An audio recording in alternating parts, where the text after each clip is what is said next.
Let's get it cracking. Let's start the session. March Lynch, the competition, balls by that action.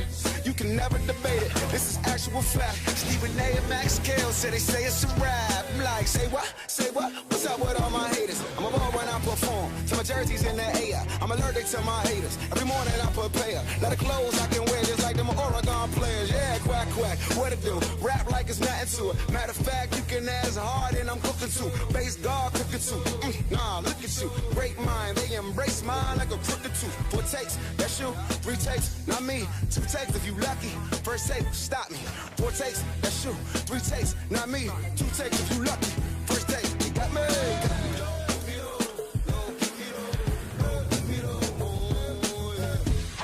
Hello, everybody. Welcome into First Take on this hump day. Thank you so much for hanging with us. Fired up, Game 7, What's up? baby. What's up? It's a good Game time 7. to be a sports Game fan 7. right now. Oh, yes. It's a good time It's all to be a about Game Cleveland 7. fan. It's all about Game 7. All about Game 7. Fired up? Oh, yes. I can't wait. And listen, me fired up about baseball. You know, Without the Yankees. My dad. Why you had to go there? Sorry. Hold on, the Yankees are deciding this series right now. Why you had to Chapman go there? Miller. Why you had to go there? Why we got to bring got that a haul up? for those Why we got to guys. bring Calm up that down. Chapman and Miller ain't no longer Yankees? What's up with that? Chapman might be a Yankee kind of soon anyway. Don't worry about it. And they don't get a compensatory pick. Everyone calm down. Oh, now on that sour note, coming up, Greg Jennings joins the show. He has a slight beef with this man to my left to discuss. We'll get into it. It's all in fun, but we will settle that. And the Cubs, as we just mentioned, of course, beat the Tribe last night, and we have a Game 7, baby. Cubs manager Joe Maddon did not take any chances despite a comfortable lead late in Chicago's Game 6 win over Cleveland, using Aroldis Chapman for 1 out in the 7th, the 8th, and 1 batter in the 9th. Chapman says he will be ready for Game 7 tonight. Was deploying Chapman in the 7th the right move, Max? Yes, it was. And I'm shocked to say that because when he did it, I thought, what are you doing? You got a 5-run lead. There are 2 guys on. Was he going to hit a 5-run home run? But the more I thought about it, Madden's just a really smart guy. The answer is yes, that was actually the right move.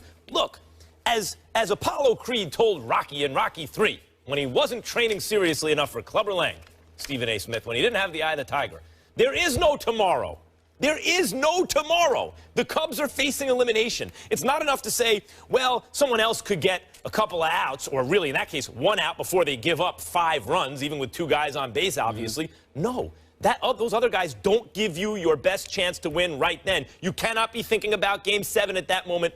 Only what's in front of you because you're facing elimination. Now, the Cubs have a soft bullpen. In fact, that was their Achilles heel, and people saw it all year heading into the postseason. What were they going to do about the bullpen? Which is why they gave up so much to the Yankees for a rental in Aroldis Chapman, who, by the way, wants to sign with the Yankees in the offseason. Like a true rental. Here, take this guy for a minute. Give us some great prospects, and then we're going to take him right back. But they did it because it was such a high-leverage moment in the history of their franchise. They knew that he could be the difference between winning and losing the World Series. And what you do in that situation, if you're the Cubs, even sitting on a 5-run lead, is you don't go to your second best move. You go to your strongest move right there, which they did. And by the way, it worked. They won. They're alive to play another game. They're playing tonight. First of all, your analogy is misguided because there obviously is tomorrow because that was last night and there's a Game 7 tonight. So there is tomorrow. You had a 7-2 lead, okay? I disagree with your premise here. I don't think it ultimately is going to cost because I'm not jumping off the bandwagon. I started the postseason saying that the Cubs are going all the way and I'm going down with the ship. If they go down, I'm going down with them. I said they're going to win the World Series even when they were down 3-1.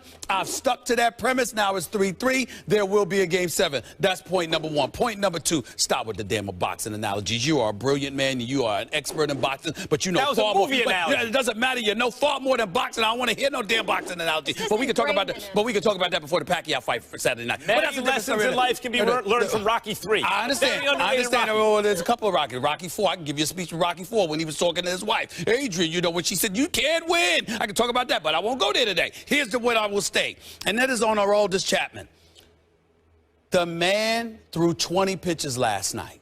He's thrown over 40 pitches. No, he's thrown over 40 pitches over the last 2 games, even though there was a split, a day off.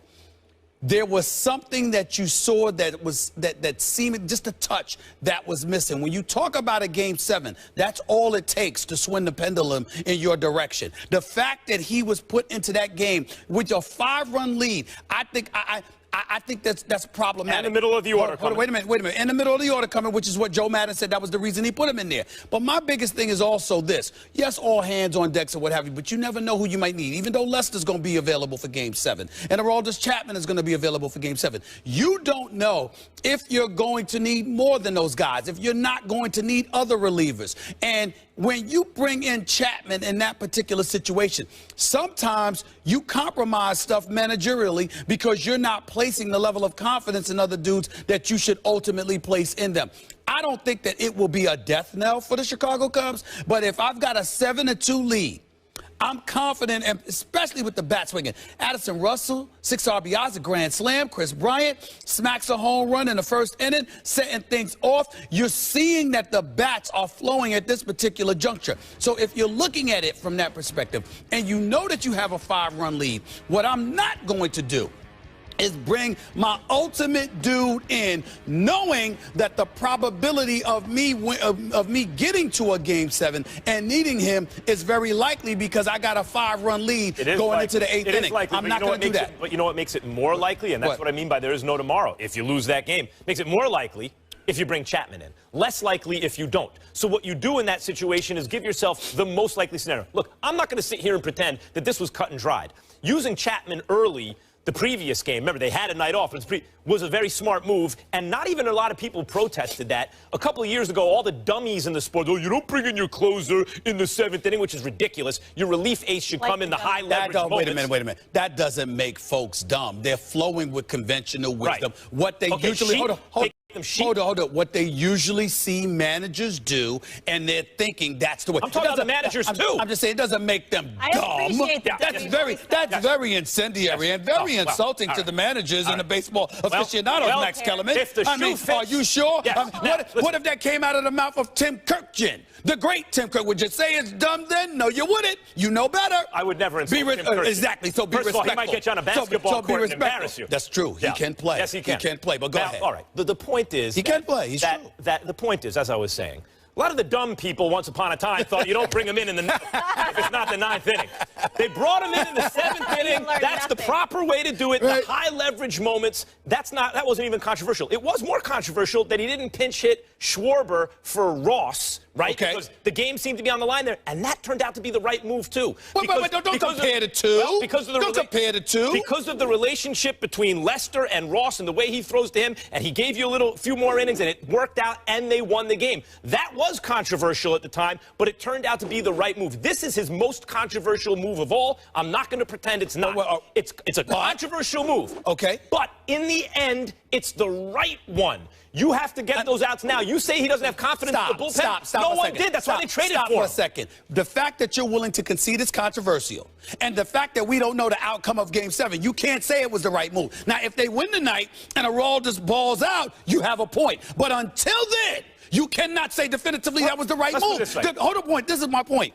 If you have a 5-run lead, it's unlikely you're going to blow it. With the bats flowing, I'm saying, why not wait to see if you're going to need Aroldis Chapman? If they get the bases loaded, if something like that happens, and you're in danger of the score being tied or losing this huge lead that you've accumulated, that's different because that's emergency. But you don't just do it to throw them in a 5-run lead. Let's say the next batter gets a base hit. That's not, an extra base hit even. Easily scores 2 runs. And now you're talking about a 3-run game with a guy on second base and 2 outs. Okay. Now you want to bring in Chapman when you have to start sweating it, right? Yes. Why? Because it's even higher. Because it's a higher leverage moment. My point hold on. That's the moment. The game is the high leverage moment. That's the moment. That's what a close is about. No. Think about this. Time out. If you are an ace, all right, you're an ace. Let's just take the playoff, the postseason out of the equation. If you are an ace, you are the man, and you got a 5-run lead in the regular season, okay? What are you thinking? I could save him for another day. I don't need him unless he needs to work because he hasn't been working because you've been blowing everybody out. Outside of that, you're going like this. I don't need him here. We got a cushion. The very definition of what a closer in baseball is supposed to be is somebody that rolls up in there to close the deal in a tight, duress situation. Let me use the Stephen A. That's what happens. Time out.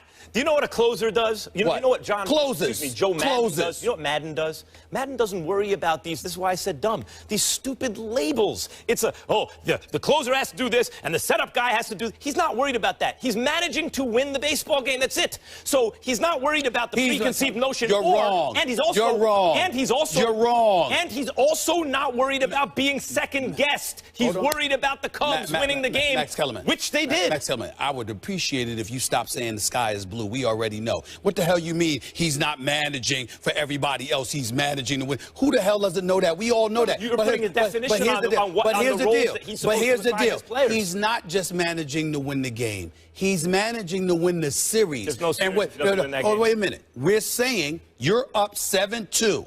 The probability, to use one of Max's favorite words, quantitatively or whatever the case, whatever words you want to come up with. I brought a thesaurus for you, by the way. I got to pull it out next. I'll pull it out in the next day or so. The point that I'm trying to make to you is this, Max. You have the probability being very high that there's going to be a Game 7 when you have a 5-run lead going into the 8th inning. I'm simply saying that means for all the marbles, it's tonight. It's not an off day. It's not. Excuse me. What was it? It was a 5-run lead in the 7th inning. And if you bring in an inferior relief pitcher and he gives up a hit, which is not the most unlikely scenario in the world, that 5 runs turns into 3 runs, and now people start sweating it, including the team. I'm saying to you is that if they're sweating it, that's why Chapman is there. Because when everybody else is sweating, he's the one most qualified, according to Theo Epstein, for these Cubs to close the deal. Right. That's what it's about. And what Madden worries about is not how other people label his players. I know that. We all know that. We're talking about the decision. How to best apply his players in that situation. We're talking about the decision. What he didn't want to happen was any runs to score right then and everybody getting tight. He wanted to bring in the hammer, end it there, which is what happened. But Max, we're not debating his emotions. Hold on. We're not. Hold on. We're not debating his emotions. We're not debating his emotions. You're acting as though 20 pitches is the end of the world. No. When he came into the league, he was a starter in Cuba. Dusty Baker. Hold on, wait a minute. What do you think? He can't. Wait a minute.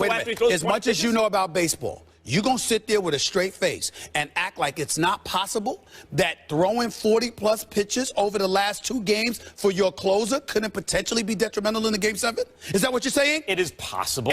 So? That's all I'm saying. But that's what a manager's paid to do. He's paid to weigh those possibilities and make the right choice. That's your argument? That's what a manager's paid to do? Yeah. That's the best you've got? And he did it. That's the best. So in other words... They were down 3-1. They're going to a Game 7. So what are you going to say? And the pitcher they're facing is on 3 days rest. They have a fully rested guy. What are you going to say if Aroldis Chapman steps out there tonight and at any point his arm looks tired? If his arm looks tired... Yeah. Then that is plausible. By the way, isn't that plausible? Okay, if the next guy gets a hit, his arm looks tired anyway. He has to come in and get out of a jam. Max. Yeah.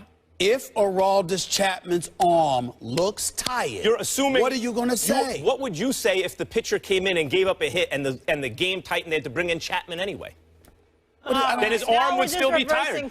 You're giving me a hypothetical. I'm giving you a hypothetical. How is that a hypothetical? The baseball aficionados that cover this league, anybody that has a concern, it's prefaced on that. That's the whole argument. Of course you take risks. None of these things are set in stone. You take risks when you make a move. Okay. That's a risk he's willing to take. And I'm saying, remember when we were talking about Schwarber early in the series, and I was concerned about him playing the field because I said, don't jeopardize. I think this series is going to go 6 or 7 games. We could go to the tape. I said, I think the series is going to go 6 or 7 games. I need that back. Don't you dare put that man out in the field and jeopardize this series. He wasn't ready to play the field as it turned out. But that was my concern. Don't jeopardize that key moment. Game 7 is here. I'm worried that Chapman may have been compromised. That's all we're saying here. Yep. And Madden. That's it. Let's talk a little more about it. Let's make some picks. It's Kyle Hendricks and Corey Kluber on the mound tonight from the land. Stephen A., who wins and why? Well, I ain't jumping off the ship. I picked the Cubs before the playoffs began. I've stayed with it, unlike Billy, some don't people. curse. I know, and I'm going to stick with it right now. I'm going down with the ship. If the Cubs go down, I'm going down with them. I wanted this 108-year curse to end. It is about over. They are within 9 innings of capturing a championship for the World Series title for the first time since 1908. This is what it's going to come down to. I don't know if it's going to come down to Chapman. I hope that he's ready, but I think that these boys and their bats, I think Kluber's going to get smacked a little bit. Let me tell you something right now. When you look at some of the things that transpired, in the end, Kluber's no joke. We all know that. He shut him down, only allowed 1 run in the series, if I remember correctly. Here's the point. This dude, his curve, his fastball, it's given him a lot of difficulty. I suspect that may still be the case. But it's one of those games where I think with Hendricks on the hill, all you're going to need is 3 to 4 runs. I think that Hendricks can hold the Indians to 3 runs or less. Can you, if you're the Cubs, score 3 or 4 runs in this game? I think you work the count. I think you do whatever you can to get Kluber up out of there. Now, Kluber's obviously only has to get to about the 5th inning. They're going to bring in Miller. We know what Miller can do. I think Miller can be vulnerable. I think he can be had. As great as he's been, I think he can be had.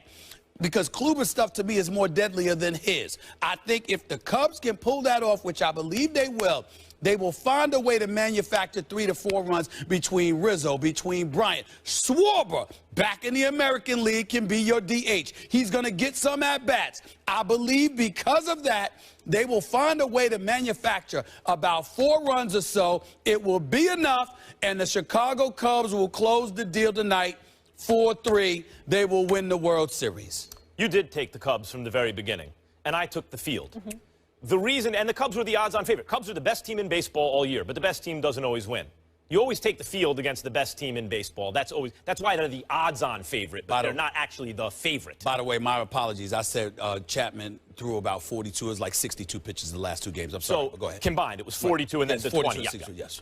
So, of course, you don't take one team against the field in baseball until the field narrows to 1. If it's a field of 1, now you can take the best team in baseball. You can explain it. You just jumped off. It's okay. Come on to the winner's side, baby. Come on over. Come on over. Now, that's the way it works. All right. Now, the Cubs won 103 games this season, and Cleveland won 94. They're 9 games better during the regular season, but it's more than that. The Cubs' run differential is historically great. That's the stuff that goes into wins and losses. Got it. 252. They outscored the opposition by 252 versus Cleveland was 101. The Cubs are a better team than Cleveland, and the weakness that the Cubs had was in the bullpen, which was addressed by the Chapman acquisition. They now have that addressed, and Lester's ready to go out of the bullpen. So the bullpen is less of an issue now than it ever has been for the Cubs throughout the course of the season. Even with, as you described, a so-called compromised Chapman, I think it's fine. He can still throw the ball. You know, milk him for everything he's worth right now. Here's the issue for Cleveland. If they were going on full rest, if it was Kluber on full rest with Miller in the bullpen for those high-leverage moments before you get to the end of the bullpen, I like Cleveland. But it's not Kluber on full rest. And when you come down to these kind of moments, and you have one guy who's pitched exceptionally well all year, and then it continued in the postseason in Hendricks, versus another guy where there could be a little weakness there, where he may not be able to give you the same kind of length, even with Miller in the bullpen, I think you have to favor the Cubs tonight. Well, listen. This can go either way, to be honest with you. I'm sticking with the Cubs. I ain't changing. But I am worried in this regard. Because of Miller and how early you can put him in, Kluber can go out there and flat out ball for 3 or 4 innings, and he will have done his job. Because you're not looking for him to go through 6. Got to keep him in the game. You're not looking for him to go through 6 complete innings and give somebody else the ball around 7.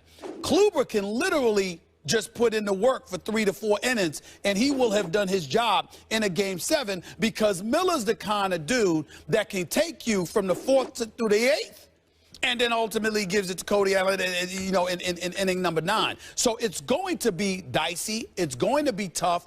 But these dudes are young studs. I believe that if you were the Indians, you were going to kill them off. You should have taken them out in 5. By the way, Miller could give you some length there, right, except that, you know, Chapman was turned into a reliever by Dusty Baker because he just loved the idea of what he could bring as a reliever. Miller couldn't work as a starter, became a reliever. So, you know, obviously in Miller's case, the longer he goes, the more he's exposed. You'd ideally like to use him for an inning and a half because there's a high leverage moment. A guy's on base, fewer than 2 outs, really tight game. He gets you out of the jam, maybe pitches the next inning, and hopefully that occurs later in the game. The fact that Kluber going on short rest is more likely to go short, I think, than Hendricks gives the Cubs the advantage there. Well, listen, to me, it's all about the bats. It's all about the bats. Even though you usually rely on pitching, I think what I'm trying to say about the pitchers, I think it'll be evenly matched. I think both sides will do their job on the mound. In the end, it's going to come down to Rizzo, to Bryant, to Baez. He's got to show up. To Addison Russell, he doesn't have to have that kind of game that he had last night, but it's got to be.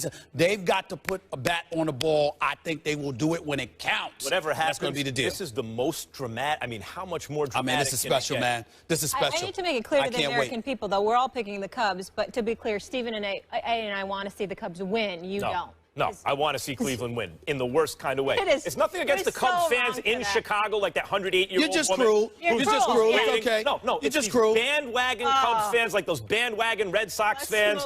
They're the worst. You're the worst. Let's move on.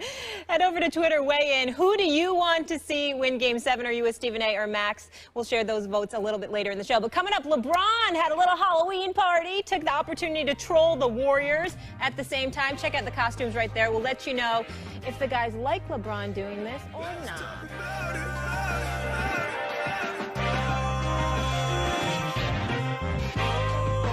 Well, this was pretty good. Check out the Cavs in the holiday spirit. See, they dressed up, guys. Why couldn't wait? Maybe next year.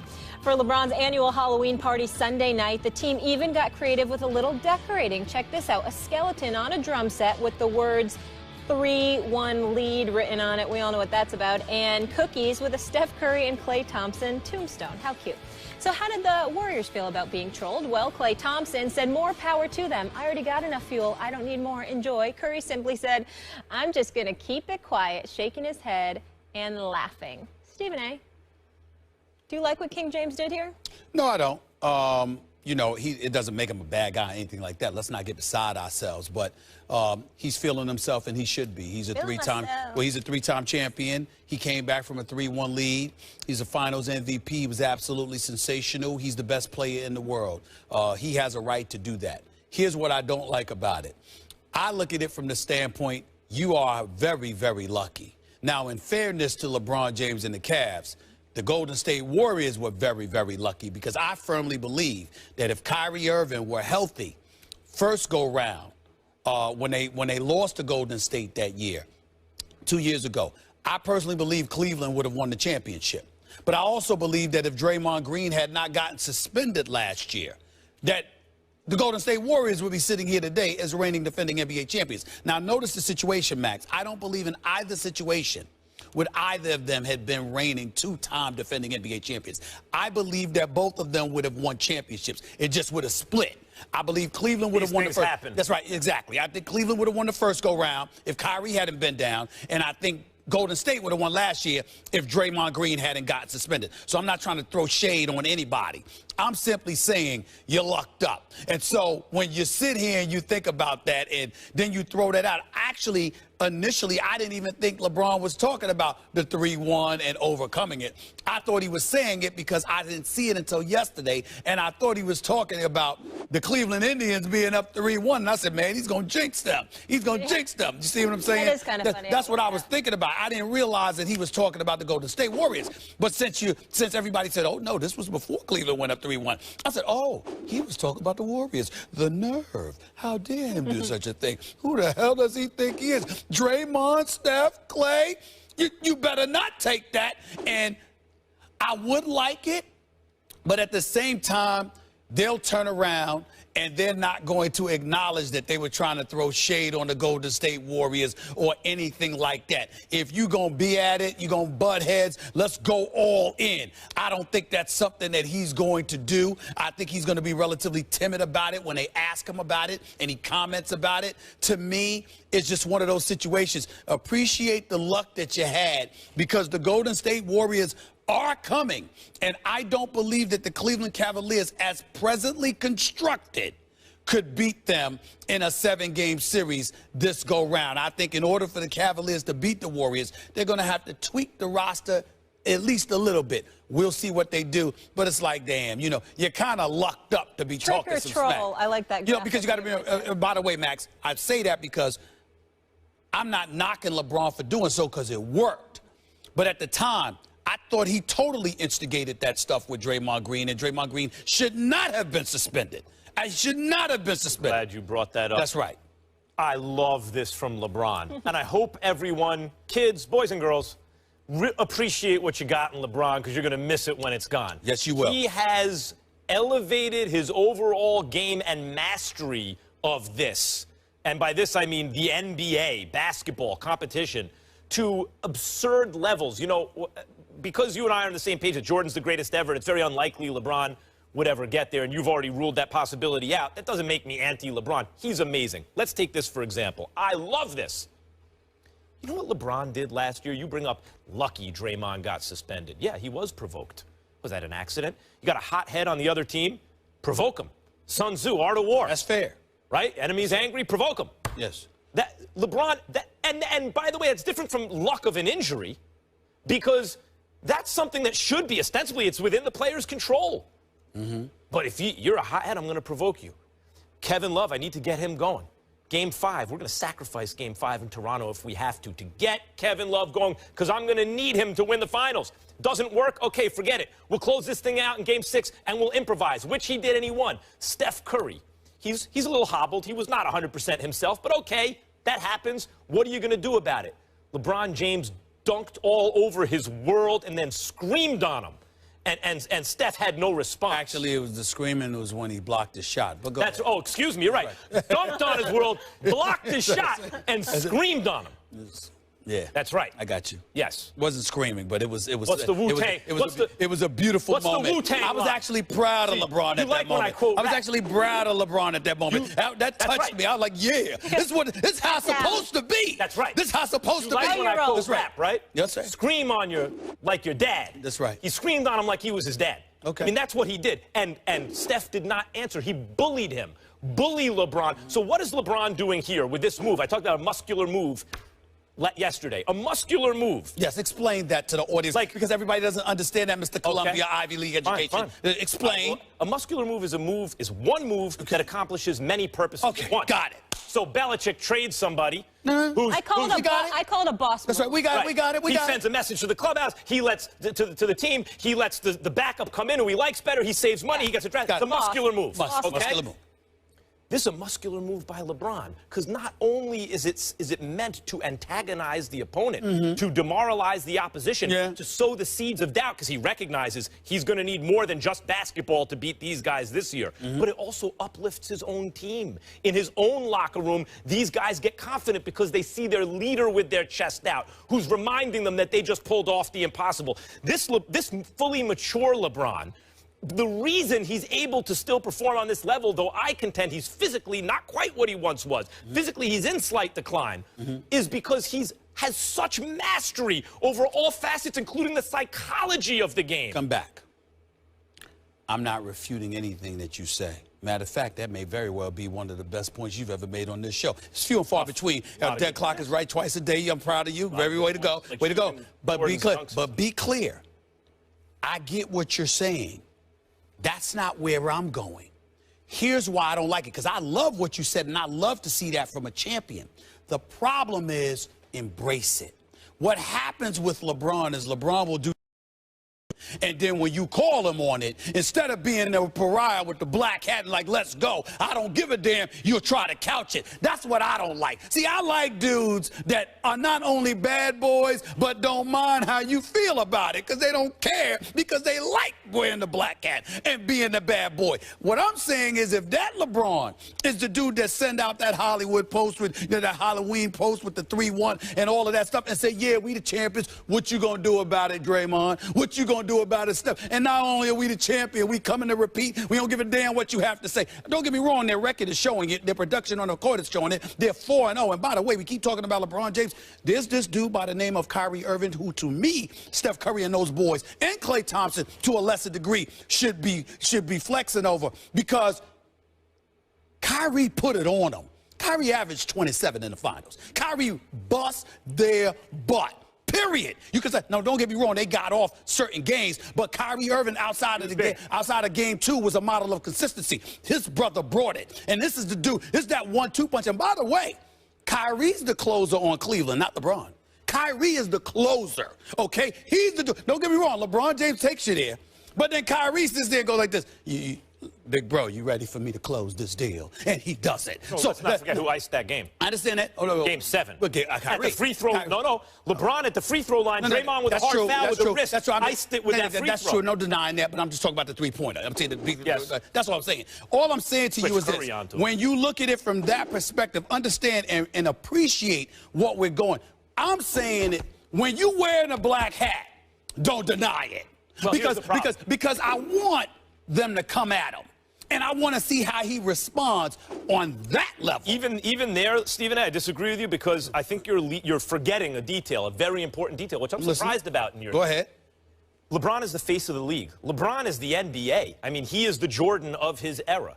And it's one thing to do all these kind of psychological tactics. Look, if you're Muhammad Ali, you don't answer to anyone but yourself. You're an independent contractor. You could say whatever you want and do whatever you want. You're not representing a corporate brand. LeBron is. So when asked about it directly, he's kind of got to keep it a little bit PC. Actually, he does not. And let me tell you why he does not. Because he's LeBron. Now, if you're somebody else, you even Kyrie, sure. LeBron, worth over $500 million, the biggest sports global icon in this world. LeBron James, no, he does not have to. What would you like him to say when asked about it? What I'm saying to you is this. Remember, I'm the guy that complained, and people are misconstruing this. When I complain about Kevin Durant, it's because of his greatness. It's not because it's not there. Kevin Durant is averaging nearly 30 on better than 50% shooting right now. Kevin Durant is one of the top 3 players on the planet. I'm upset at his move to Golden State because of his greatness, not because he lacks it. So what am I doing, Max? I'm looking for something interesting. I'm looking for something compelling for that regular season. You know, the regular season games I have to travel to, not you. That I got to fly to Oklahoma City or San Antonio or Oakland or something like that. Not you. I'm talking about I'm talking. Oh, stop it. Please, Max, be sitting there. Can we go have on a private jet? All of this other. Don't get me started. No, start with me, Max. Hollywood. Don't you start with me. The point that I'm trying to make. The point that I'm trying to make is this. TJ. When you talk about LeBron James, what I'm looking for and what would make it, and to think about this, just fall back for 1 second, Max, and think about this. What if LeBron James just sat up there and figuratively speaking, put on that black hat and said, I don't give a damn about y'all. I'm coming. There's nothing you going to do about it. Could you imagine how much more you will look forward to this season as it progresses if those two, I'm talking about, they got that kind of attitude. I'm talking about the theater of sports. That's what I worry about with Kevin Durant, that his greatness, because of the decision, compromise that. I'm applauding his greatness as a player, and that's why I hate the move to Golden State. You know when LeBron's going to do what you're looking for? If and when it helps him win and lifts his team. And I understand. He will do that. I'm not disputing that. LeBron, what you're watching right now is one of the greatest athletes you will ever see at the height of his overall powers. It's this movie and the skeleton in the chair, down 3-1. It's part of the package. I'm telling you, Max, knowing your boxing, knowing your sports the way that you do, you can't tell me that the hair will stand up on, that wouldn't stand up on your skin, and you wouldn't be looking that much more forward if this brother came out and was like, yeah, I'm the champ. Y'all don't like it. I waxed y'all butt before. I'm going to do it again. Get ready. Brace yourself. Here I come. Black hat and all. Damn all of that. I'm going to bust y'all butt, especially with Draymond Green on the other side. Only one Michael Jordan, Stephen A. No, I'm saying especially with a guy like Draymond Green on the other side, taking that, knowing how he'll come back at you. Now, that would make my season interesting. Until then, I got to just sit back and just watch. No, Cleveland's undefeated. Golden State's won every game since getting blown out by San Antonio in the opener. It's like, we know already, but this kind of stuff. The trolling is entertaining, though. If you adopt it, I mean, literally embrace that black hat, that's what I'm talking about. I would love that. That would make me happy. All right. Well, the Cavs are having fun. Stephen A., you're not going to be happy with this next topic either. Coming up, Tom Brady's Pats and Dak Prescott's Cowboys are at the top of the power rankings. Say it ain't so. So could this be a Super Bowl matchup? I'm leaving. A lot of people think so. Will Kane is here for Why? Why is he here? Because he's got to represent Dallas. And his FIFA.com power rankings were released, and the Cowboys are looking so good that they made it all the way up to #2 after Dak Prescott's heroic performance against the Eagles. So here's the rest of the top 10 now. The Patriots are in first place, rightfully so, after their dominant win over the Bills. They're 7-1. Dallas is 2, as I just mentioned, following their huge division win to the Eagles, and Dak has them off to a 6-1 record. The Broncos round out the top 3 at 6-2. Seattle comes in at #4. First in the NFC West with a 4-2 record, and #5 is the Packers, coming off a 1-point loss to Atlanta. 6 through 10 is the Raiders, Vikings, Steelers, Falcons, and Eagles. Will Kane is in the house. How you doing? So good to see you. Well, I'm doing very well, quite obviously. Oh, yes. Yes, you are. Your team is on top, my friend. Max said he looked like Orville Redenbach. You guys are wrong. Why are you guys so I don't know mean what to it each is, other? but I feel like having some popcorn all of a sudden. It is true. You know what's good about men, though? It does look like, you know, you are synonymous with popcorn right now. I didn't get the memo at Kohl's or whatever they're having a sale on the gray shirt. Shut it down. You guys come with your gray shirts. I guess you got the last two. Really? Twinning. Really? Really? I just need to say one thing before we start. I do appreciate that men just like bash each other to each other's face. Women do it behind each other's back. So you guys are so mean, but it's nicer at least. I understand. Right to each other. I understand. All right. So the Pats and Cowboys are the top 2. Is this the Super Bowl matchup that we will see in February? Okay, can I just take a minute to indulge that question? That I'm sitting here some weeks later after debating this guy on whether or not they could beat the Washington Redskins, and debating this guy. Because you know they don't beat the Giants, right? Have you conceded on this one, on whether or not they're going to get last in the NFC Probably East? won't be last place. Okay, let's just indulge that Max Kellerman prediction for one moment. Last in the NFC East. Might not win the division either, but go ahead. This is your most likely. This is your Super Bowl matchup, Molly. This is it. I mean, the argument for the Patriots. I think I just threw up a little bit. Well, the argument for the Patriots is quick and clear, right? The debate between, what is it, the Steelers and the random team from the AFC West. Oh, right? random. Well, Broncos, Chargers, Chiefs, who aren't getting quite enough credit. It's a debate over who gets second place in the AFC. So it's the Pats in the Super Bowl. And on the NFC side, it's the Cowboys for 2 main reasons. Number 1, both their strengths and their weaknesses are getting better. Game by game, that running game and Ezekiel Elliott individually are getting better. And we saw this week for the first time the implementation of him being a pass catcher out of the backfield. That should terrify every team in the NFL. If Ezekiel Elliott starts putting up 50, 60, 70 yards receiving every game, I don't know how you're going to stop this team. Second, their weaknesses, like the defense, is getting better. Now, they've taken some injuries, specifically in this last game to the secondary, but they're deep. They can handle it, and their defense is getting better. But the best argument for the Cowboys in the Super Bowl is look at their competition. The Seahawks, the Vikings, these teams are good, but they have fundamental foundational flaws, specifically on the offensive line. Those aren't something you fix mid-season. You look around the NFC and you say, who's going to beat the Cowboys? That's the strongest argument for them being in the Super Bowl. Well, the Giants in week 1, first of all. I would say that the Seahawks should be favored over the Cowboys. You're right to identify the Seahawks O-line as a problem, and that is, to me, the biggest foundational piece you need. It's the real key to the Cowboys' success. They've invested a tremendous amount of resources in recent years in their O-line. First-round pick after first-round pick after first-round pick. I think it was like 4 out of 5 years, something crazy like that. And so that makes their excellent running back even better. Their good young quarterback look great. Makes your receivers better. Time of possession makes your defense better. The Seahawks don't have that. However, they never really have.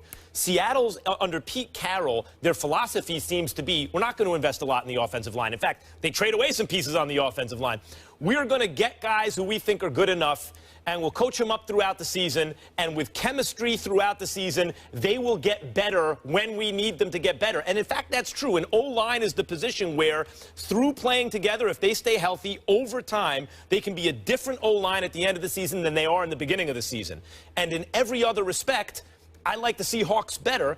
including their quarterback, especially with the chips on the line. I think, and the defense, I don't think there's any comparison. Well, Seahawks. If y'all don't mind, I'd like to go back to the Cowboys because without even considering the competition, certainly Seattle's formidable. We can't ignore Atlanta because they can put up points. We have to pay attention to that. The bad man that is Aaron Rodgers seems to be coming back into form. He's thrown 7 touchdowns, 0 interceptions over the last 2 games. We'll see if that continues. Fair enough. But let's get to the Cowboys. Let's go back to your team. You know, you bandwagon jumpers and all of this other stuff. I mean, it's just ridiculous how much you love it. I shouldn't say bandwagon jumpers because obviously you stay with the Cowboys. We just can't find y'all when y'all are losing like over the last 20 years. But we certainly see you now that you're winning. But that's okay. It's okay. Weren't you the guy 5 minutes ago said you were going to run off set when you heard I was coming on? No, I was joking because this is my set. I'm leaving. So I was clearly joking. I was clearly joking. But here's the deal. Our set. But here's the deal.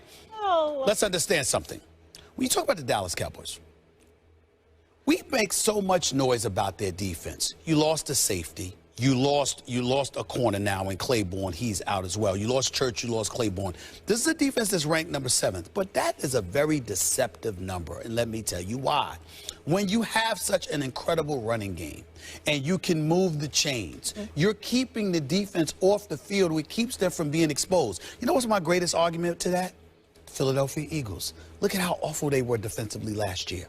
Same personnel basically this year with a different coach who's more conventional, who takes more time to run an offense, literally a full 3 seconds longer it takes for them to run plays than they did under Chip Kelly, which is like from last or second to last year to one of the top 5 in terms of, to one of the bottom 5 in terms of pace this year with Doug Peterson. So as a result, because you're saving the defense in their legs, they're not as exposed as they once were, and the Eagles were one of the top defenses in the NFL this season. Same thing with the Cowboys. You got a guy in Elliott. Not only do you have a massive offensive line, but you also have 2 tight ends who can block. And so because you have those 2 tight ends that can block, and you have a guy like Elliott who's great after contact, I also have to take into account the competition. Giants defense is nothing to brag about. I think we all have to admit that. Washington Redskins, don't get me started with that. They haven't won since they opened their mouth against me. Different story for another day. We look at the Chicago Bears. They didn't become relevant until they won Monday night against Minnesota, and even then it's still irrelevant. Then we look at the San Francisco 49ers. I don't even know if they should be mentioned as being an NFL team since Chip Kelly is their coach and Trent Baalke is their GM. Then you have the Cincinnati Bengals, who have been on a roller coaster ride all season long. And of course you have the Green Bay Packers, who have had their struggles. The legitimate victory that the Dallas Cowboys have had, where we looked at them going up against a formidable foe who wasn't on a roller coaster ride, is that of the Philadelphia Eagles, which it took them overtime to deliver. So all I'm saying to you is this. What are you saying? I'm trying to figure it out. You are in a position right now where you have a right to stick out your chest and brag and feel like the Cowboys are going to do something. What I am saying to you is that the jury is still out. Be careful, because this team, when somebody forces them to throw the football and forces their defense to be on the field more, then we will find out what the Cowboys are made of. Okay, couple quick points. Number 1, strength of schedule. The victory isn't only over the Philadelphia Eagles, it's over the Green Bay Packers. I mentioned all of that. I mentioned all of that. So I appreciate the soliloquy you just gave, but their strength of schedule matches up with anybody in the NFL. No. They have beaten quality opponents at this point. Excuse me. I'm not talking about quality opponents in terms of what the teams were projected to be. I'm talking about the eye test, because you have 2 eyes. You had a typical NFL schedule. And you know what these teams have looked like this year. Second, your strength. You know that. Your time of possession argument, going into the season, that was the theory. We will make up for a weak defense by having a strong running game. But simply, that's not the way it's played out. The Dallas Cowboys lost the time of possession battle to the Green Bay Packers, and held Aaron Rodgers to, what was it, 16 points, beat them 30-16. But I'm also, the point I didn't just say time of possession. The Dallas Cowboys defense is not simply some weak defense that's getting by being off the field. It's exceeding expectations on the field. Why? Because of guys like Terrell McClain and Tyrone Crawford and, yes, Morris Claiborne, who's now injured, all being much better than we thought they were going to be going into the season. Wait a minute. I want to get back to the Eagles for a second. Hold on. Against who? The bad man, Aaron Rodgers. One game. That's all you got? I got 6 of them. I want to get back to the Eagles here. The outcome of that game sure is persuading a lot of folks that the Cowboys are something that they may not be. You know, if the Eagles win that game, and look, the Cowboys every week. They're 6-1, and every week you got another excuse.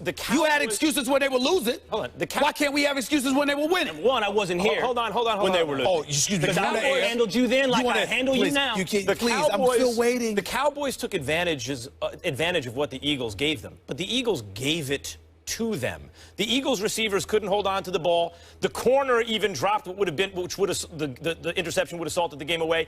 The head coach with terrible play calling down the stretch, but not only that, clock management, and then not even forcing a punt.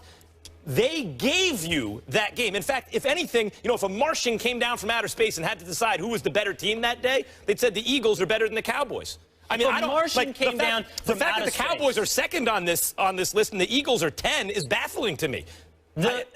If a Martian came down from outer space, you would wonder why every Monday and through Wednesday, apparently, Max Kellerman follows a Cowboys victory with ifs, ands, and buts. You have explained away every victory. Mind you, it's 6 of them at this point. It's a Giants 6 of them. The most in the NFC. You have explained every one of them by a missed pass, a dropped interception. You have them, Max, a hair's breadth from being 1-6, and they're 6-1. Yes, but they should have lost the game to the Eagles. At some point, I don't have to argue. I just have to do this, Max. Are you suggesting... I have to write 6-1 and hold it up against your argument. By the way, keep doing it now because they're a hot team right now. We'll see by the end of the year. Are you suggesting that because they're the Dallas Cowboys, I always see the glass as half full? My hatred of the Cowboys and their fans is such that I will not give them credit, because if that's what you're suggesting, you happen to be right about it. Thank you. Okay. But that's besides the point in the case of the Eagles game. I'm going to take that one and win this one now. Your final point, they're going to have to throw at some point. Guess what's going to solve that problem? 2 words. Tony Romo. Oh, he will come back before this season is over. You're not still on this. You're right, I am. After the Eagles well, let me say this. Smart fans are here, Molly, and I'm a smart fan to be here for you. Let me say this. First of all, when you make an argument, have the decency and professional courtesy to represent the argument that is being made. When we are talking about the Dallas Cowboys, I am the one that was on the record saying I think they're going to win the NFC East. I am the one that has set up there and said their running game will be elite. I am the one that set up there and said I am just waiting for the accident waiting to happen, because sometimes it has nothing to do with the football decisions. It has everything to do with the dysfunctional nature of this franchise. And it is my wish that the biggest hype can be associated with them, and right at that moment they plunge, they plummet to make people like you miserable. That is what I have consistently. Hold on. That is the argument that I make consistently. And so the Dallas Cowboys being at 6-1 with Jerry Jones willing to mess this up by inserting Tony Romo, listening to the Will Canes of the world, would be the most idiotic move he could possibly make. And it's right, and I hope he does it. I hope you're right, and I hope he does it, because you will blow it. Mark my words. That's all I say. Nobody's arguing with the 6-run. It's nice to see you since it's rare they win. Anybody watching these games knows that Dak is playing well for a rookie, but as Eric Davis, a great NFL analyst, has said, he's leaving stuff on the field. And when they have to throw the ball, as you've said, they have to some point, Tony Romo will be the guy that does it. Okay. Tony Romo will be that starting quarterback. In fact, Dak Prescott is 3rd in the NFL in expected points added. 3rd in the NFL. He's playing at an extremely high level. And his dead clock, twice-a-day thing certainly applies to you and Cowboys fans. No question. Cowboys fans will just defend them no matter what. And every once in a while, they'll have a good year. You do it every week. Right, see? This is one of the few times where my fandom and correctness coincide into a wonderful highway of righteousness. Yes, circle the 1. I see the 1. That has a been fun. 6 and G. Like Giants. Thank you so much. You're something Coming else, up man. next, though. Typical Dallas Cowboy fan. The fun continues. Greg Jennings has a lot to say to Max and Stephen A. about his feelings towards Aaron Rodgers. Yeah, let him come. Much more. Let him come. There he is. You I'm not scared of Greg. He's ready. Boy, now this That's one. next. Yeah. He's a Super Bowl champ, too. Yeah. What do you got to say about that, Coach? I can't get past those old-fashioned ways. Today is going to be a lot of fun. This is must-see Election Day, so First Take is getting in the spirit. Tune in as Max and Stephen A. go head-to-head on the major issues in the sports world, and you'll be able to judge the debate. So make sure you don't miss First Take's Election Day special, that one Tuesday at 10 a.m. Eastern. Quarterback ratings of 103, 101, 122, 108, 104, 112. What are you talking about? You're damn right it was the receiver's fault. I just think it's a little bit of bitterness right now. I can understand it, but it does not need to be aimed in the direction of Aaron Rodgers based on his performance from the past. This year, Max, yes. The past, absolutely not. Stephen A. I am not at all bitter. My point in what I'm saying is that today, watching Aaron, having played alongside him, I'm not seeing that great quarterback that you just listed all those statistics for. Greg Jennings, when he played with Aaron Rodgers, averaged 3 yards more per catch than he did the rest of his career with any non-Aaron Rodgers quarterback. You know what that means? It means Aaron Rodgers is making Greg Jennings a better receiver. Did Jennings make Rodgers any better? And the answer is no. There is zero correlation between Aaron Rodgers' QBR and Greg Jennings being on the field with him. Let me put it to you like this, Max, because I'm going to respect you even though I don't know you. When you say that Aaron made me better and I did nothing for Aaron, I didn't make Aaron better, are you kidding me? Are you not entertained? Our next guest, he's not holding back. Please welcome Super Bowl champ and longtime Packer, Greg Jennings, to the show. Greg, good seeing you, bro.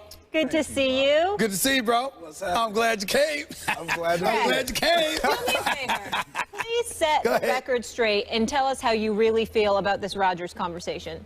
Well, let me say this. Because this is something that, honestly, for me, it's almost become tiresome. Because everywhere I go, I'm asked about Aaron Rodgers. Yep. I don't bring it up. I don't bring him up. I don't mention him. I don't walk around every day talking about what Aaron is doing, what he's not doing. I'm asked these questions. I don't have an axe to grind. I've made that statement. I've disclosed. I publicly apologized on several occasions to Aaron, to the Green Bay Packers organization, to McCarthy, all those guys. I still have relationships with some of those guys that are on that team. We got it. Here's where I stand with that. Aaron, is he a great quarterback? Absolutely. Is he better than more than half? Is he still top 5, top 3 in the league? Absolutely. Is he playing to the caliber of what we've seen him play the previous years, excluding last year? No. Whether you're a fan, whether you're an analyst, whether you're a player, you see that. That is the only point that I was making. I wasn't trying to jab at Aaron. I was specifically talking about football play. That is it. And when I talked about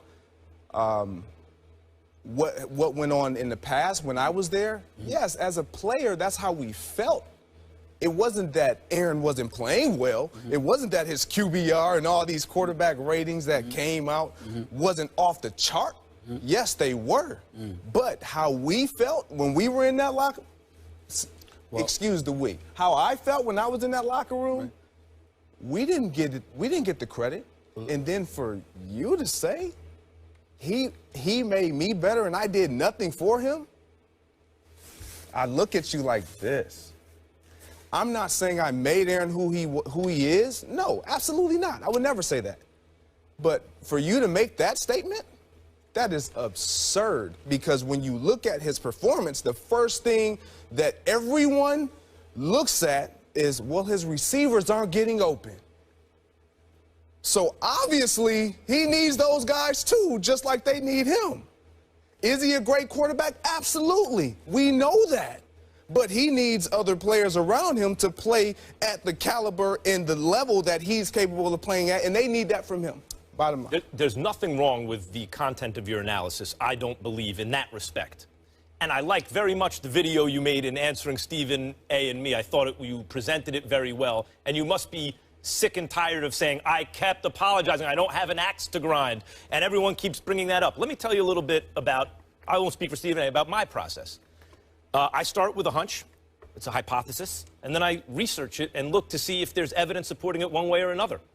And when you said, because these are the statements that you made, that when things went well, he got the credit, but he didn't take any of the blame, that you essentially that you made him better, I looked it up. And let me tell you what I was expecting to find, that in fact you were right, because you're one of those players in your prime. When I watched you, I feel this way about some players sometimes.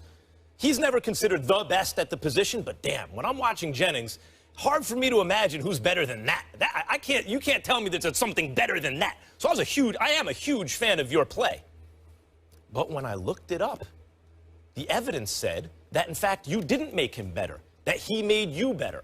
And so that's what you have to present. Knowing it may ruffle someone's feathers, even someone that you admire, that you watch from afar and you go, boy, I'm a big fan of that guy. When it comes down to it, not just his QBR, his touchdowns per game, his completion percentage, his interceptions, all unchanged.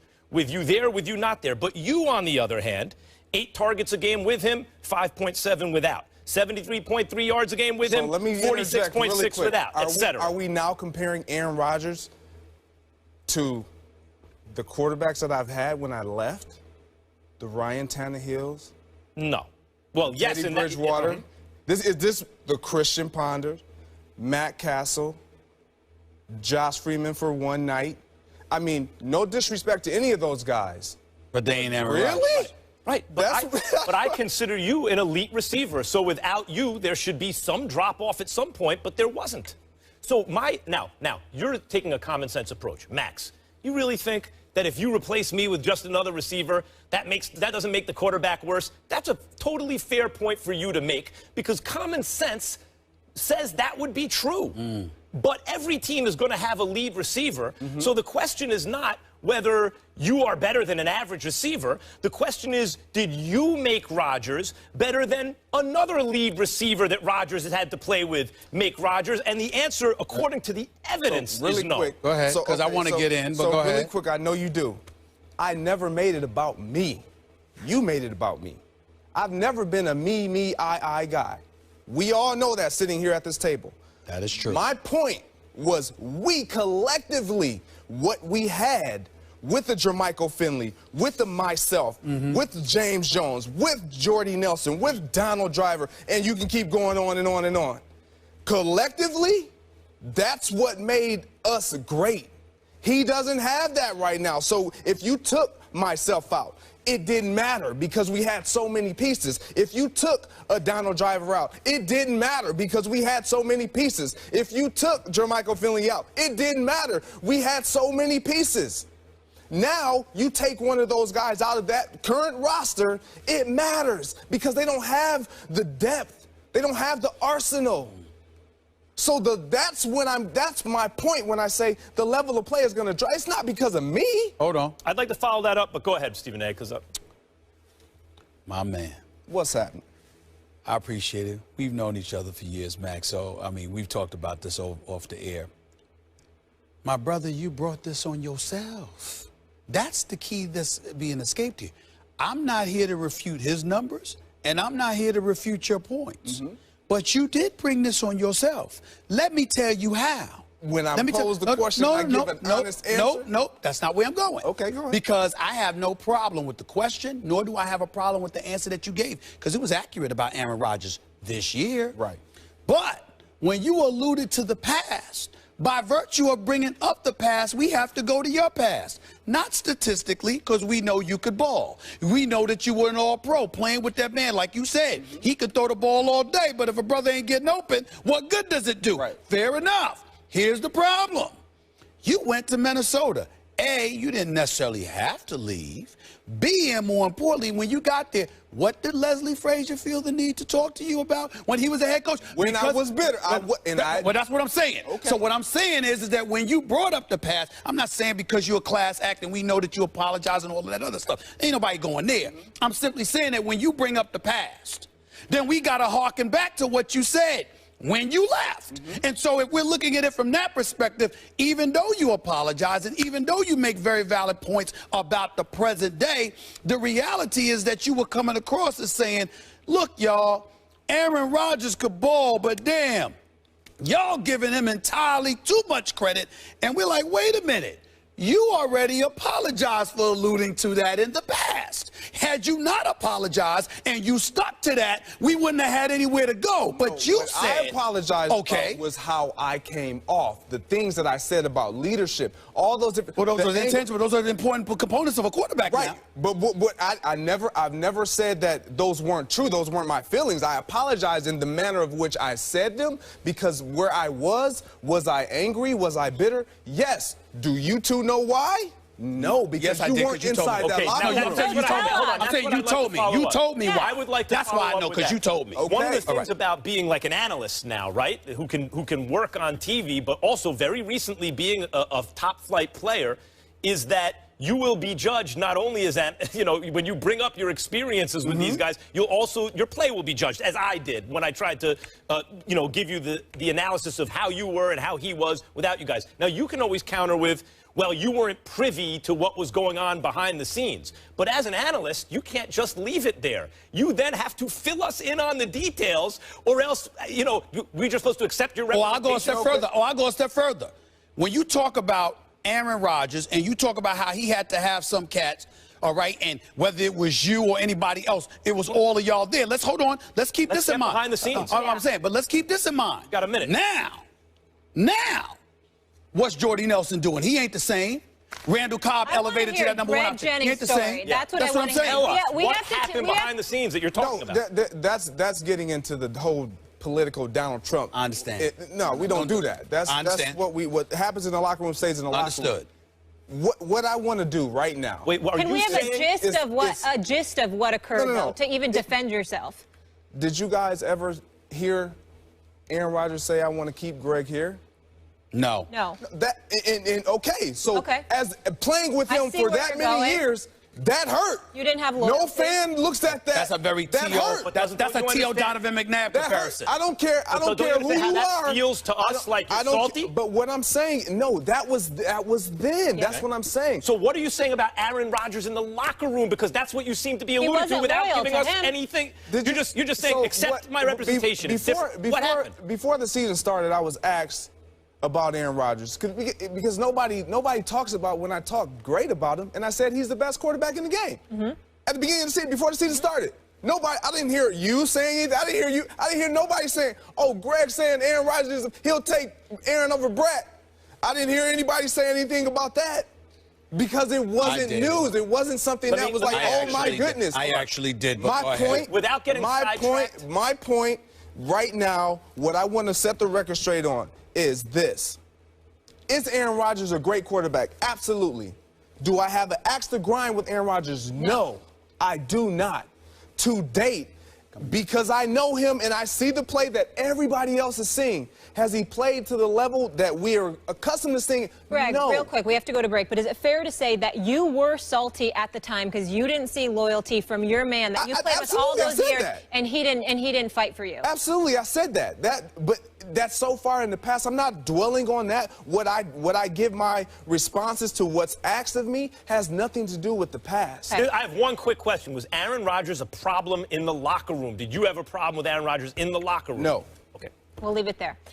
Coming up, we're done with that. We're going to talk real football now, if you'll stay with us, which we hope you will. He ain't going nowhere. Pro Bowl wide receiver right here. We need your take. So the Raiders have the best receivers in the league? That is the question. The guys will break it down with Greg after the break.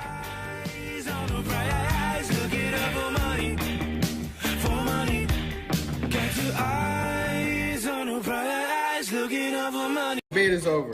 Tom Brady is the greatest quarterback of all time, and it's been that way since February 1st, 2015, when he won his 4th Super Bowl. He's top 5 in touchdowns, passer rating, passing yards. That's all ahead of Joe Montana. Where was Joe Montana at the age of 39? The answer to that question is retired. Tom Brady is setting an unprecedented level of play at the quarterback position at the age of 39. Tom Brady's a health freak. He eats avocado ice cream as a snack, red meats during cold months, raw foods during warm months. He doesn't lift weights, he uses resistant bands. He goes to bed 8:30 every night. He plays mind games literally to increase the speed of his brain and his peripheral vision. He has Bill Belichick as a head coach who's only going to put Tom Terrific in a position to succeed. I like that last guy. Yeah, he's pretty good. I liked him a lot. I only have one issue. I mean, where are the ladies? I haven't seen ladies in the last couple of days. You're right. I'm all about the and people. they bring it. I'm all about the people. The dude in the middle was like, I'm all about the people. The dude in the middle is And like out of the cast of The Departed or something. Remember, let me remind our audience, we're having both a male and female winner. Yes. Okay, it ain't just one. There you go. It's a male and a female. I submitted my video. Yeah, it was good. It was good video. I think, I mean, those are all valid statistics that they gave. I mean, no, I don't. It's about presentation and delivery too. Okay, there we go. He wants a little more flavor. A little flavor. Definitely got to have a little more flavor. Got to have it. A lot more. I think I'll have to start watching more, but those were like, I'm sure they're good, but I'm sure we can get better. Yes. All right. We'll leave it there. Let's get into our next topic here. We're at the halfway point in the season. The Raiders are the only team with 2 receivers in the top 12 in receiving yards. That would be Amari Cooper and Michael Crabtree. Greg Jennings, you know a little something about receivers. Do you think the Raiders right now have the best wide receiver combo in the entire league? I think right now, to date, they're performing the best. Okay. If you look at statistics and if you look at production, yes. And I honestly, I felt like last year they were starting to hit their stride at the end of the year. But I think it all boils down to, again, here we go, the receiver and the quarterback. I think when you have such a young quarterback in a Derek Carr who really relies on these guys to make plays for him, and they have done just that, they have nothing to lose. So they go, if you watch them play, they play like backstreet football almost. They don't really care. Derek Carr doesn't care about throwing the interception. They don't care about him throwing the interception. Just throw it up. Give us a chance and the opportunity to make a play. That's going to get the best out of any receiver, especially when they have the talent that these 2 young men have. I think the Raiders are actually an average-ish team. If you look at the point differential, it's plus 12. But that's because their defense is terrible. Right. Their offense is awesome. Absolutely. Like, if you're just going to look at them at the offensive side of the ball, they're awesome. They have a great O-line. It's the top 5 or 6 O-line in the league, along all the different, pass blocking, rumble, whatever it is you want to look at. They are an elite offensive line. They have a great young quarterback who can do a lot of things. They got a deep receiving core, at least deep, the top 3 names. Right. Plus, if you want to include tight end. If you look at just receivers, just the receiver position, right? The X, the Y, the Z. The New York Giants have the 3 guys. I know I'm a Giants fan. However, this is valid. However, I haven't argued that a guy's the best in the league on the Giants, period, since LT, right? Odell Beckham, to me, is a different kind of cat. He's different than everybody else. And then you got Shepard. Now, his yards per catch have gone way down, mainly because the Giants' O-line's been so bad, the guys can't even get into their routes. And Eli has also not been extremely accurate this year, for the most part. But you look at that as a 1-2, and Victor Cruz isn't what he was. But he's your number 3 option among your receivers. If you're just talking about 1, 2, 3, I like those 3 guys. I'm on Oakland's side. I think Crabtree has reminded us all. He lost a little bit of his luster when he was in the NFC Championship game against Seattle a few years back, and Richard Sherman blocked the pass, got in his face, and everybody was talking about how Richard Sherman basically had him under lock and key, and that sort of diminished his shine. What we did was diminish him instead of appreciate and celebrate the greatness of Richard Sherman and what he is capable of doing. But along the way, as the couple of years have progressed, we now recognize and give Richard Sherman his due props. But we forget that Crabtree deserved his as well. And so what I'm saying is, when you look at a guy like Crabtree, they've connected on 62% of the times that he's been targeted from Derek Carr. You look at Amari Cooper, an absolute stud, and only his second year in the league. 65% of the times he's targeted, there's a connection here. This brother gets open. Seth Roberts is not bad. He's impressive, only 50% of the time. I'm thinking, I understand that Odell Beckham Jr. is on another level, but he's been temperamental. Of the 70 times he's been targeted, they've only connected 40% of the time. Yes, that's on Eli sometimes. Sometimes that might be on him. It might be route running. It might be the fact that you bumping him a little bit, getting a bit physical with him because he's miniature, he's small, etc., etc. He's getting a bit frustrated, etc. All of those things factor into the equation. Do you ever hear a peep out of Amari Cooper? Nope. Do you ever hear a peep out of Michael Crabtree? No. They're models of consistency. They're models of professionalism. And Derek Carr is looking better than Eli Manning right now. So I'm telling you, Crabtree and Cooper, to me, a legitimate argument could be made that they are the most elite duo at the wide receiver spot in the NFL right now. I think a lot of that's O-line and quarterback, too, although they're excellent. I want to just quickly about They're getting open, though. And you could speak to this. The branding of players in people's mind is a big thing. When Richard Sherman said he's mediocre, right? Wasn't that Crabtree? He said he was mediocre. That diminished him in a lot of people's minds. Crabtree was a big deal coming out. And then it was like, well, he's okay. He's not.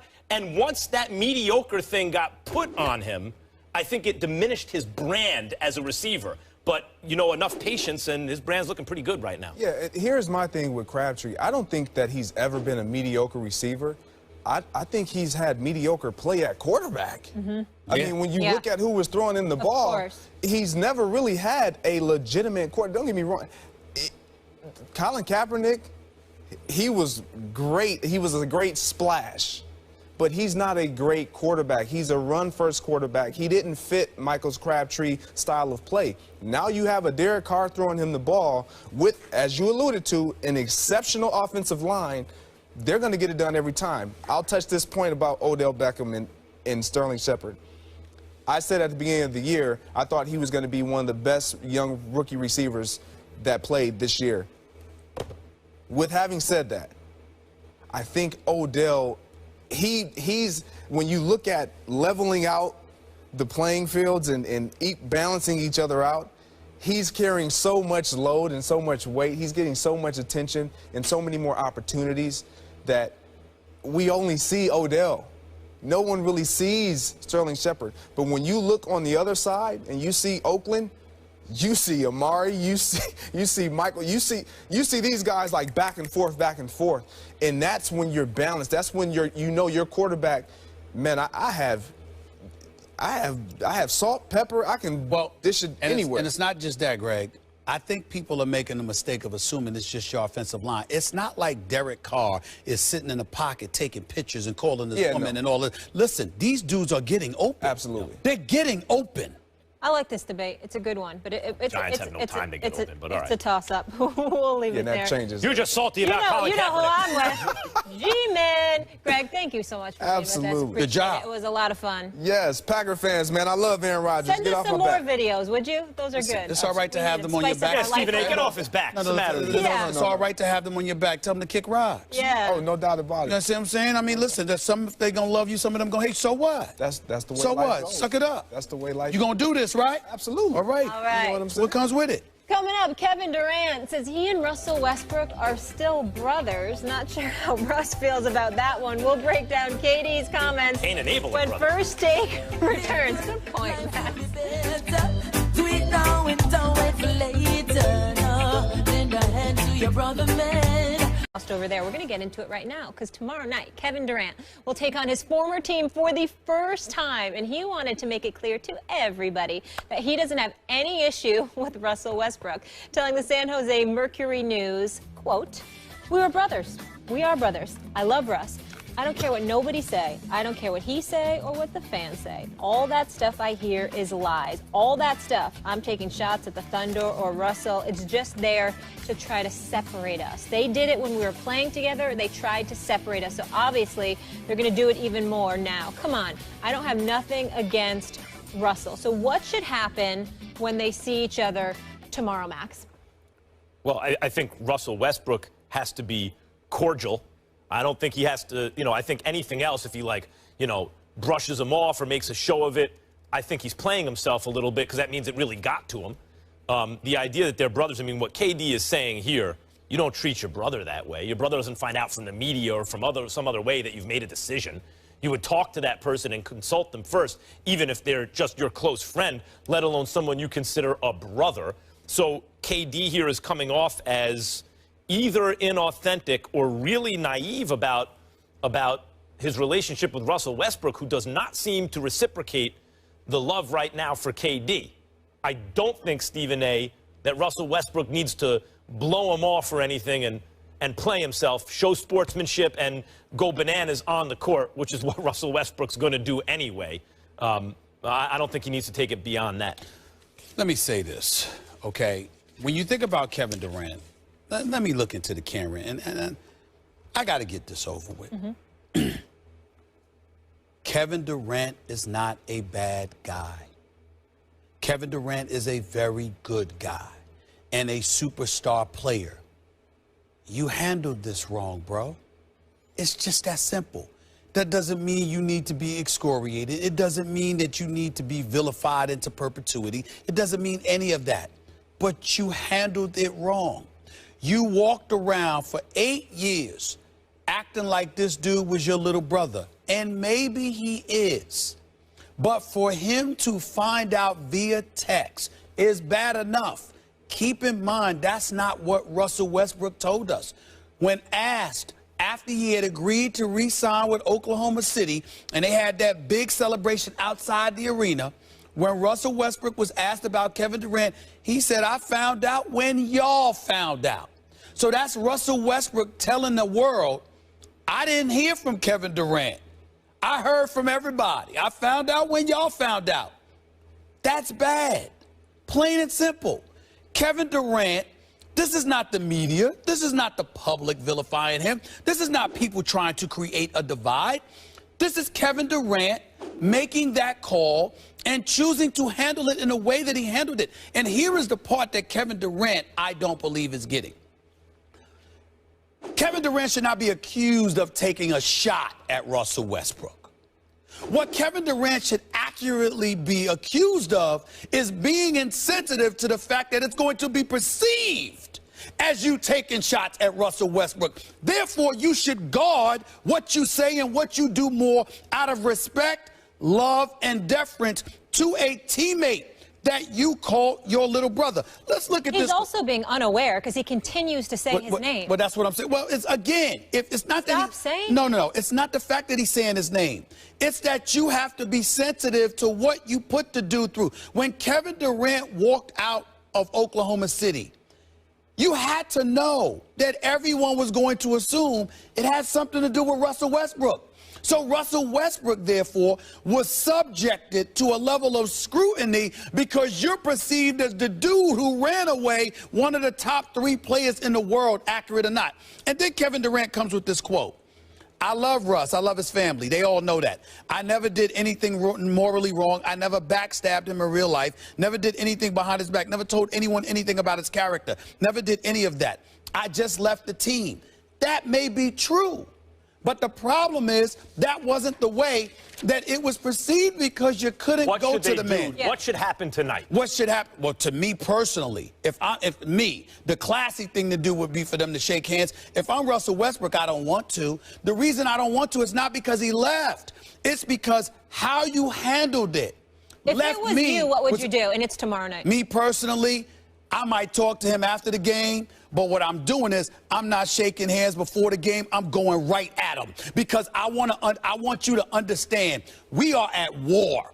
He can do that on the court. He can make that understand that on the court. I'm saying it's on the court. Now, after the game, we can shake hands. I'm just talking about before the game. Before the game, I want it tense. I want it uncomfortable. I want to make one comment about the brothers idea. Sometimes the hardest thing to do is to be on the same team with your brother. Is to share the ball with your brother and maybe even confront them afterwards when you just want out of that situation. And one of the reasons I think that's a problem, Stephen A., is because while Kevin Durant chronologically or is perceived as the older brother, in fact, between the two personalities, it seems, in that dynamic, Russell Westbrook actually has the older brother personality. Probably so. It's tough for Kevin Durant. Well, I will say this, and I'm going to close the segment with this. This quote right here that I'm about to read from Kevin Durant, we shouldn't bother Kevin Durant again. Let the man play basketball. I'm still upset that he went to Golden State. That I'm not going to let go of because, damn it, I think it's going to be lopsided and it's going to be like and 1 games or something like that. Yeah. But in terms of Russell Westbrook and Kevin Durant's character, here's where we should let him off the hook, leave him alone. Listen to this quote from Kevin Durant. I was in the phase of finding out who I was outside of basketball. Westbrook already knew who he was. He already had a stable life. He had stable parents, a girlfriend through college.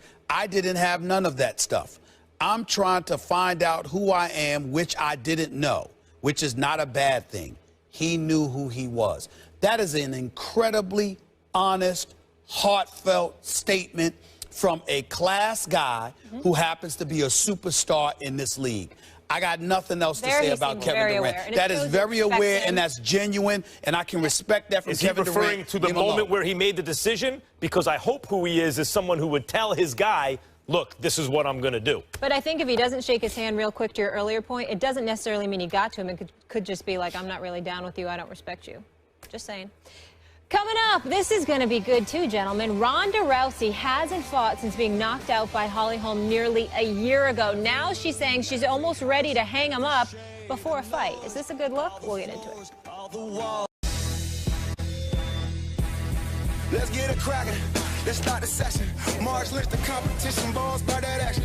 You can never debate it. This is actual fact. Stephen A. and Max Scale said they say it's a rap. I'm like, say what? Say what? What's up with all my haters? I'm a ball when I perform. So my jersey's in the air. I'm allergic to my haters. Every morning I prepare. Let the clothes I can wear just like them Oregon players. Yeah, quack, quack. What it do? Rap like it's nothing to it. Matter of fact, you can ask hard and I'm cooking too. Base guard cooking too. Nah, look at you. Great mind. They embrace mine like a crooked tooth. 4 takes, that's you. 3 takes, not me. 2 takes if you lucky. First take, stop me. 4 takes, that's you. 3 takes, not me. 2 takes if you lucky. First take, you got me.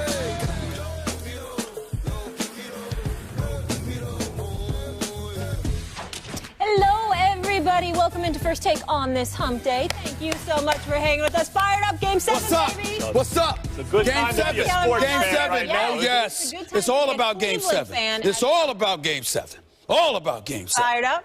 Oh, yes. I can't wait. And listen, me fired up about baseball. You know, Without the Yankees. My dad. Why you had to go there? Sorry. Hold on, the Yankees are deciding this series right now. Why you had to Chapman go there? Miller. Why you had to go there? Why we got to bring got that a haul up? for those Why we got to guys? bring up that Chapman and Miller ain't no longer Yankees? What's up with that? Chapman might be a Yankee kind of soon anyway. Don't worry about it. And they don't get a compensatory pick. Everyone calm down. Oh, now on that sour note, coming up, Greg Jennings joins the show. He has a slight beef with this man to my left to discuss. We'll get into it. It's all in fun, but we will settle that. And the Cubs, as we just mentioned, of course, beat the Tribe last night, and we have a Game 7, baby. Cubs manager Joe Maddon did not take any chances despite a comfortable lead late in Chicago's Game 6 win over Cleveland, using Aroldis Chapman for 1 out in the 7th, the 8th, and 1 batter in the 9th. Chapman says he will be ready for Game 7 tonight. Was deploying Chapman in the 7th the right move, Max? Yes, it was. And I'm shocked to say that because when he did it, I thought, what are you doing? You got a 5-run lead. There are 2 guys on. Was he going to hit a 5-run home run? But the more I thought about it, Madden's just a really smart guy. The answer is yes, that was actually the right move. Look, as Apollo Creed told Rocky in Rocky III, when he wasn't training seriously enough for Clubber Lang, Stephen A. Smith, when he didn't have the eye of the tiger, there is no tomorrow. There is no tomorrow. The Cubs are facing elimination. It's not enough to say, well, someone else could get a couple of outs, or really, in that case, 1 out before they give up 5 runs, even with 2 guys on base, obviously. No. Those other guys don't give you your best chance to win right then. You cannot be thinking about Game 7 at that moment.